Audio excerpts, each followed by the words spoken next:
Welcome back to my YouTube channel. I go by the name myself and I. Epic it was. Remember to like and share to this amazing video.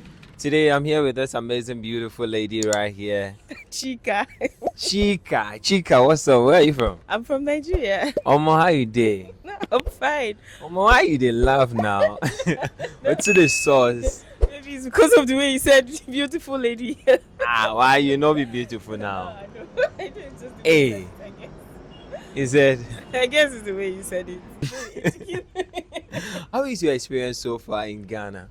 I would say mixed in the sense that there are some good sides, and just like everywhere else, there's some good sides and some bad sides. Okay, let's go to the good side. Yeah, the good side is first of all, why we came is for peace, security, and the light. You know, Nigeria, we don't have light like that. And you don't have security. Yeah, I would say that because of all the things that have been going on, insurgency, unknown gunmen, police brutality, and harassment. So yeah, we started feeling quite unsafe. That's why we came to Ghana. And that's You and who? Me and my family. Oh, so you didn't come alone? No, I did not. I You came came for, wait, how many? We're two, now we're four. You were two, now you are four. Yes, we multiplied in Ghana. Wow, how did you multiply in Ghana? Like, we are How do families multiply? You? I mean, you are two and then now you are four. So we want to know how was it? We had kids. So I have twins. I'm a twin mom. You're a twin mom. Yeah. Oh man, congratulations. Wow. That is so amazing. Mm-hmm. How does it feel? Oh, it feels nice. At least you go something that's supposed to be once. You don't go and like carry to come back. So he did. Used one stone to kill two birds. That's the experience that Were you expecting it? Oh no, I wasn't. So it was. But when I was pregnant, we found out earlier in the pregnancy. So yeah. Ladies are watching you.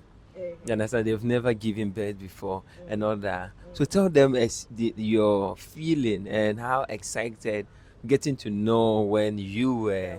You getting to know that you were having twins. Okay. When I found out, I was actually very happy because, like I said, I don't have to be pregnant twice to have two children. Just once, I have two children. Yes.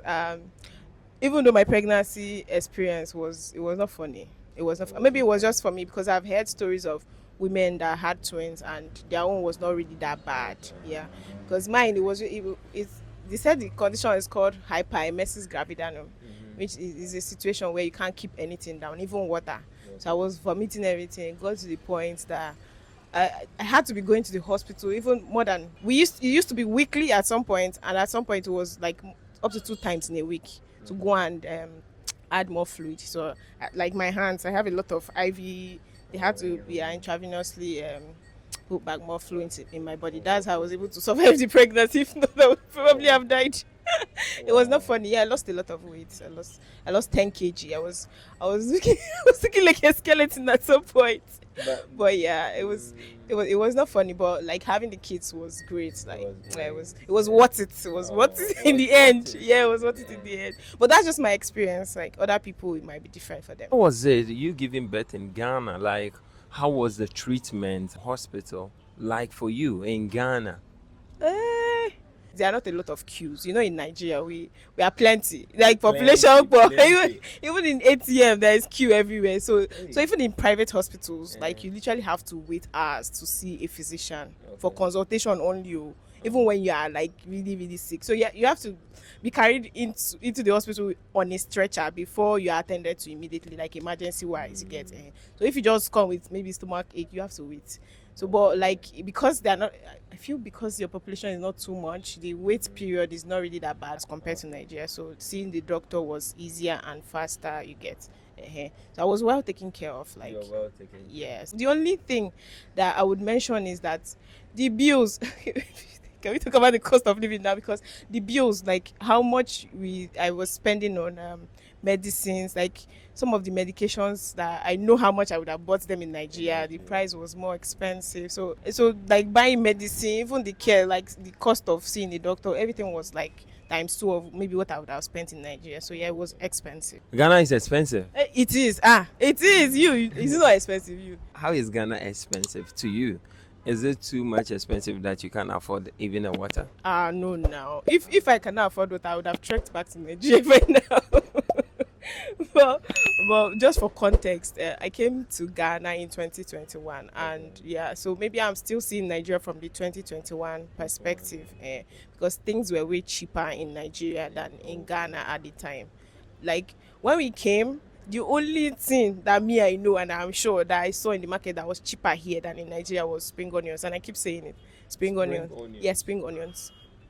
Was cheaper here in Yes, Ghana yes. So than Nigeria. yes, spring onions.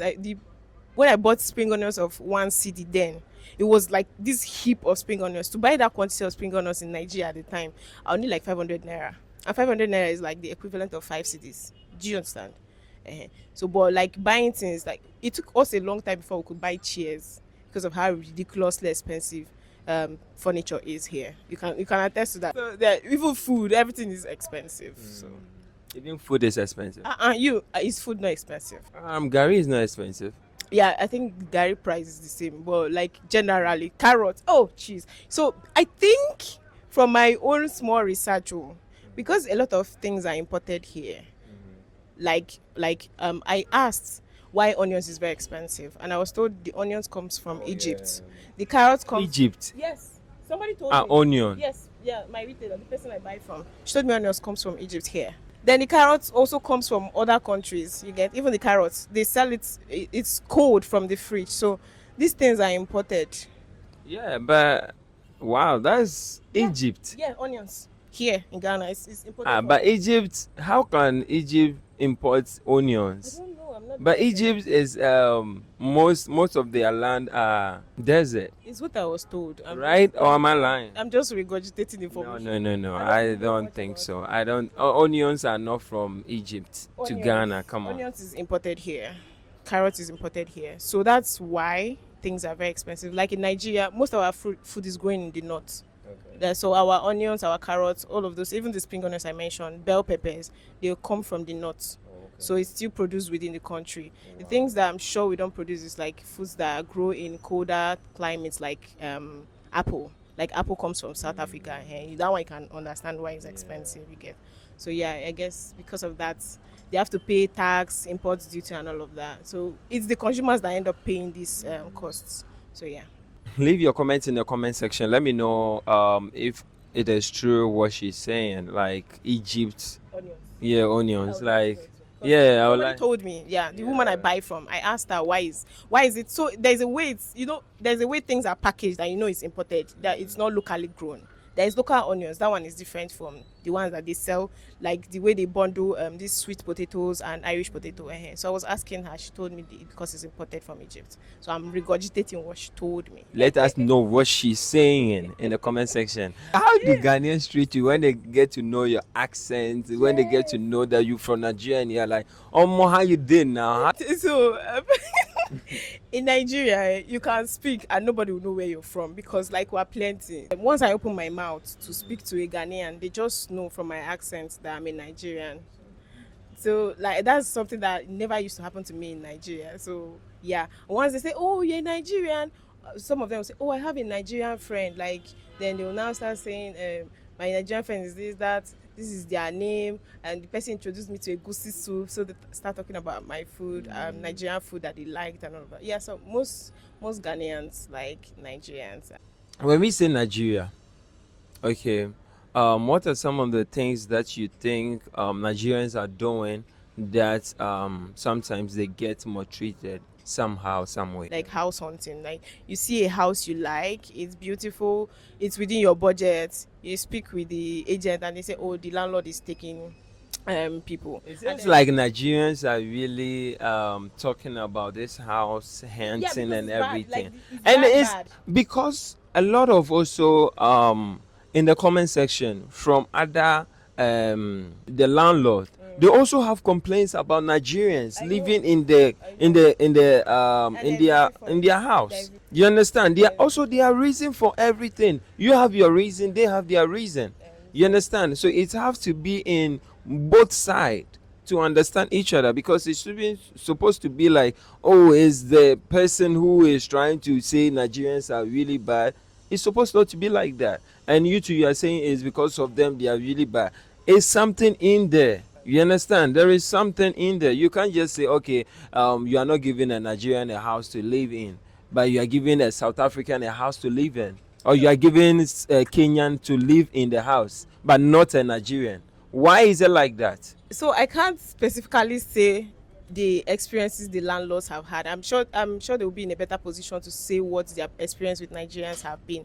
But from what I've heard, it seems like most landlords have issues with Nigerian tenants because they've had maybe bad Nigerian tenants. They won't give a Nigerian a chance again. 'Cause from that experience, all Nigerians will treat their house like that.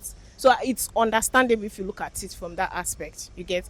But now, what about we that we not do anything? We've never had a chance to do anything. So it seems unfair because you have the money, you can afford it. You're not going to treat their houses badly, but you don't even get a chance. That's the problem. You just imagine being in that kind of position. Check on my YouTube channel. I have so many videos that I've interviewed some of the landlords and what they have said about Nigerians if they give them their housing. You understand? Check on some of the videos. You see it right there. Watch and then learn something out of it. If you're Nigerian, you have to take something out of it. Don't do what some Nigerians are doing. So it's better for us to talk about something that we can educate ourselves so that some of the Nigerians that are misbehaving, they should see the reality that this is not. Yes, Nigerians are doing well. When we talk about music, when we talk about movies, talk about so many things. Why is it that